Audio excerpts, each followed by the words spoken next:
कहता है सॉरी, आधे घंटे पहले लाते तो हम इन्हें बचा लेते हैं। तो उस केस में आपको क्या करना है, 5 ऐसे अलार्मिंग कंडीशन कि जब आप इस क्रिटिकल पोजीशन में हो जाते हो कि आपको होम रेमेडी चाहिए बिफोर कि आप डॉक्टर तक पहुँचें। आप कुछ ऐसा उपचार क्या करें जिससे हम पेशेंट को हॉस्पिटल तक बहुत अच्छे से पहुंचा सकें और उसको आगे का जो है प्रोसेस ट्रीटमेंट का दे सकें। हाई बीपी के पेशेंट हर घर में हैं, तो उनके रात के टाइम 12 बजे के बाद और 4 बजे के पहले जो है हार्ट पेशेंट का एक बार स्ट्रोक लेना बहुत ही कॉमन होता है डेली के रूटीन में, कि आप जब तक उसको डॉक्टर के पास ले जाते हैं, डॉक्टर कहता है सॉरी, आधे घंटे पहले लाते तो हम इन्हें बचा लेते। तो वो टाइम स्पैम आपको कैसे बढ़ाना है ताकि हम मरीज को ट्रीटमेंट दे सकें। तो उस केस में आपको क्या करना है, ध्यान रखें, ये जो हमारे फिंगर्स के सामने ये नाखून जो मैं पॉइंट कर रही हूँ, इस पॉइंट को आप लोकेट करके ध्यान से देखें, ये हमारे बाइलेटरल है, मतलब दोनों ही हाथों की उंगलियों पे हम इसको इस्तेमाल कर सकते हैं। जब भी आपको लगे कि कोई पेशेंट बिल्कुल उसका जो है बीपी बहुत हाई चला गया है और आपको डॉक्टर तक जाने के पहले अगर उसको स्ट्रोक ना आ जाए, लाइफ उसकी खत्म होने से बचाने के लिए आपको सिंपली क्या करना है, आप कोई भी पिन ले लेंगे, पिन लेके आप उसको सिंपल कि जिस तरह से हमने पिन लिया, आप घर में सेफ्टी पिन ले सकते हैं, क्योंकि उसको थोड़ा सा आपने डिटॉल या उसे स्टरलाइज कर लेंगे। स्टरलाइज करने के बाद सिंपल आप यहाँ पे प्रिक करेंगे और प्रिक करके यहाँ से आप थोड़ा सा ब्लड जो है इस तरह से 5 to 10 ड्रॉप्स इस तरह से निकाल देंगे। ये ध्यान रखें, ये बहुत ही इमरजेंसी केस है और ये करते ही आपके पास पेशेंट के लिए एटलीस्ट 3 से 4 घंटे मिल जाएंगे कि आप उसको डॉक्टर तक सेफली पहुँचा सकते हैं और वहाँ उसको ट्रीटमेंट मिल सकता है। दूसरा काम, अगर ये भी करने की हिम्मत आप में नहीं है, फ्रिज का ठंडा दूध 1 गिलास उस पेशेंट को पिला दें।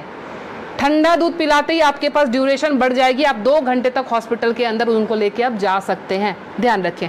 दूसरी हमारी अलार्मिंग कंडीशन जो होती है वो होती है एसिडिटी की।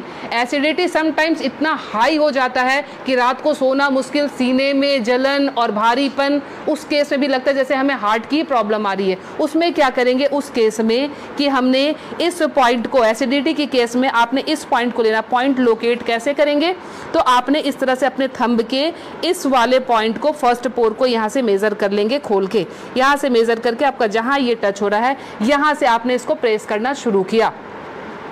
20 to 30 टाइम्स इसको आप डीप प्रेस करेंगे।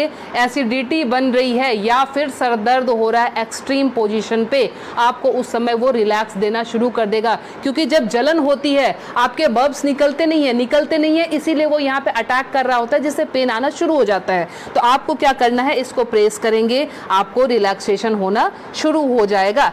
तीसरी चीज़, हमारे मोशन सिकनेस, या हम ट्रैवल कर रहे हैं तो हमें वॉमिटिंग आती है, या जनरल केस में भी अगर वॉमिटिंग आती है या नॉजिया रहती है, वॉमिटिंग टेंडेंसी, वॉमिटिंग आ नहीं रही है बट ऐसा लगता है कि वॉमिटिंग आएगी, इस केस को हम कैसे हैंडल करेंगे।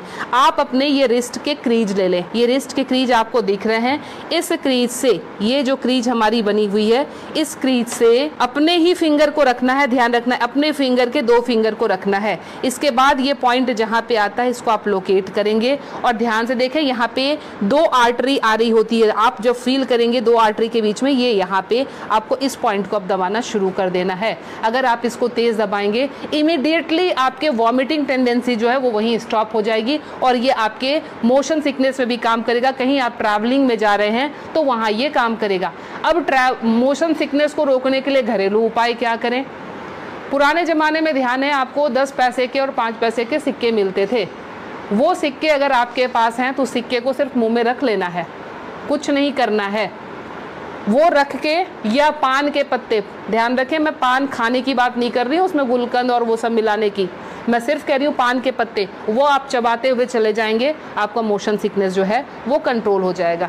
तीसरी चीज़ जो आती है एलर्जिक अस्थमा की, मतलब एक ही आपको स्ट्रोक आया और आपके जो है बिल्कुल सांसें फूलनी शुरू हो गई, सांस नहीं आ रही है, हेवीनेस आ रही है, उस केस में आप क्या करेंगे, अपने नाक को खोलने के लिए ताकि ब्रीदिंग आपकी एकाएक स्टार्ट हो जाए, आप अपने हाथ को लेंगे और इस तरह से नाक को सटाएंगे।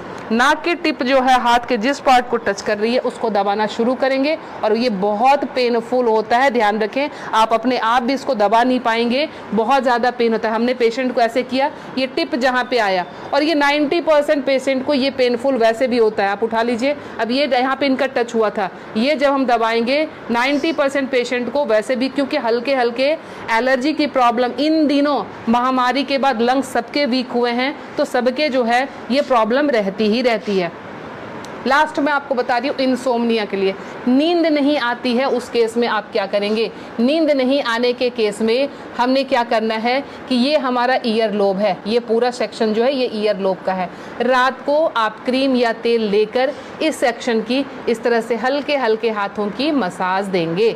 ये हल्के हल्के हाथों की मसाज देंगे, इससे आपको नींद आनी अच्छी शुरू हो जाएगी। साथ में और क्या इंक्लूड करें, हमारा जो टॉप ऑफ द हेड है, बिल्कुल सर का ऊपरी सिरा, यहाँ पे आप टैपिंग करेंगे। टैपिंग करने का मतलब हल्का हल्का आप इसको ठोकते जाएं, ये इसको वाइब्रेट करें। वाइब्रेट करने का मतलब आप यहाँ से जो है एनर्जी हमारे जा रही है नीचे, क्योंकि आपको पता है ये माउंटेन बना हुआ है, यहाँ से एनर्जी का फ्लो शुरू होता है, तो ये एनर्जी जो है पूरी जगह जाएगी और आपको बिल्कुल काम कर देगी, शांत कर देगी। तो ये 5 अलार्मिंग पॉइंट्स आपको हमेशा के लिए याद रखना है। पता नहीं आज आपने देखा, भूल गए, कल आपको ज़रूरत पड़ जाए, तो इसलिए आप प्लीज़ इसे सेव कर लें, अच्छे से देख लें और समझ जाएं, और अपना ट्रीटमेंट एमरजेंसी केस में ज़रूर कर लें। मैं Leena Shrigyan, naturopathy and alternative therapy expert, नई दिल्ली से। मुझसे मिलने के लिए